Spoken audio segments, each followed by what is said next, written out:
ধুন্ধুমার কাণ্ড দেখুন। পুলিশ আর ডিওয়াইএফআই এর জেলা শাসক অফিস ঘেরাও কর্মসূচি ছিল। জেলা শাসকের অফিসের সামনে ডিওয়াইএফআই কর্মীরা বসে পড়েন। শোভন আছে আমার সঙ্গে। শোভন, কি অবস্থা? দেখো, এখনো পর্যন্ত কিন্তু ডিওয়াইএফআই এবং এসএফআই আন্দোলন চলছে, যেটা তাদের আন্দোলনের মূল কারণ যে স্যালাইনের জন্য এক প্রসূতির মৃত্যু হয়েছে, সেই স্যালাইন কোম্পানির বিরুদ্ধে কিন্তু সরকার কোনো রকম পদক্ষেপ গ্রহণ করছে না বা তদন্ত করছে না।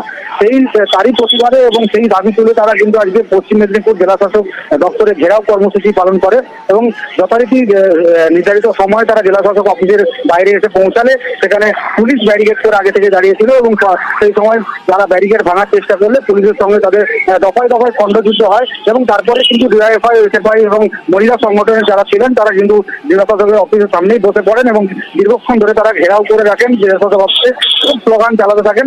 তাদের দাবি মূলত যেটা, যে স্যালাইন কোম্পানির জন্য এই ঘটনা ঘটেছে, সেই স্যালাইন কোম্পানির বিরুদ্ধে তদন্ত করে দৃষ্টান্তমূলক শাস্তির ব্যবস্থা করুক সরকার। ধন্যবাদ।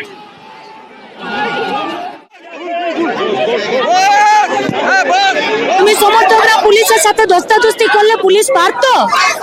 কত পুলিশ আছে আর কত কর্মী সমর্থক আছে? পুলিশকে জিজ্ঞেস করুন কেন ধস্তাধস্তি করছে। স্বাস্থ্য ব্যবস্থার দুর্নীতিকে সরাতে হবে।